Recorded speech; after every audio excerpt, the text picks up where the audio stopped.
মাটির টানে এই থিমের উপর তৈরি হচ্ছে শিলিগুড়ি সেন্ট্রাল কলোনি দুর্গাপুজো কমিটির পুজো মণ্ডপ। দীর্ঘ ৬২ বছর ধরে ওনারা কিন্তু পুজো করে আসছেন।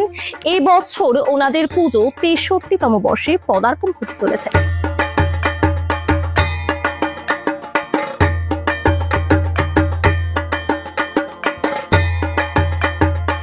আমার নাম পার্থ দে, আমি সেন্ট্রাল কলোনি দুর্গাপূজা কমিটির যুগ্ম সম্পাদক।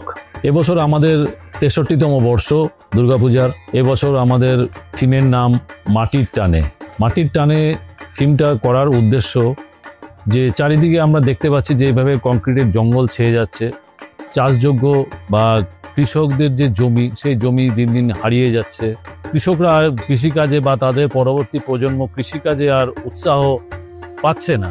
যে হারে আমি আমার শহরকেই বলবো, আমি আমার শহরেই যেভাবে কংক্রিটের চারিদিকে ছেয়ে যাচ্ছে, সেই হিসাবে আমাদের কৃষকদের উদ্দেশ্যে একটা কৃষকদেরকে উৎসর্গ করা, প্লাস জনগণের উদ্দেশ্যেও যে বার্তা দেওয়া যে কিছু সবুজ আপনারা রাখবেন, যারা কৃষিকাজ করবে, যারা আমাদেরকে অন্ন সংস্থান করে, আমাদের যারা খাবার দাবার যোগান দেয়, তাদের উদ্দেশ্যেও আমরা বলবো যে সবুজের অবশ্যই প্রয়োজন আছে।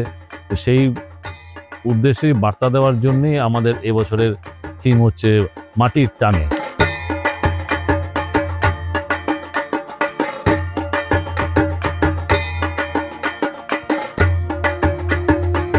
এবং প্রত্যেক বছর দারুণ সুন্দর সুন্দর কিন্তু পুজো মণ্ডপ সেন্ট্রাল কলোনি দুর্গাপুজো কমিটি কিন্তু শহরবাসীকে উপহার দিয়ে থাকে। এবং এই বছরও দারুণ চমক রয়েছে শহরবাসীর জন্য। সেই প্রস্তুতি ইতিমধ্যে শুরু হয়ে গিয়েছে।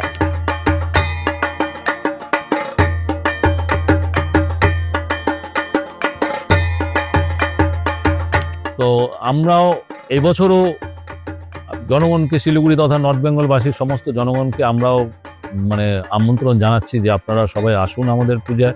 আমাদের পুজো প্রত্যেক বছরের মতো যেভাবে আপনারা উপভোগ করেন আপনারা, সেইভাবে আপনারা এবারও এসে উপভোগ করেন।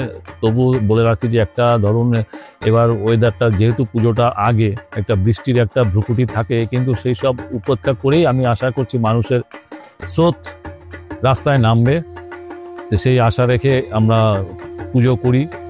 আশা করি সবারই ভালো লাগবে, সবাই আসবেন, আপনারা পুজোয় যোগদান করবেন।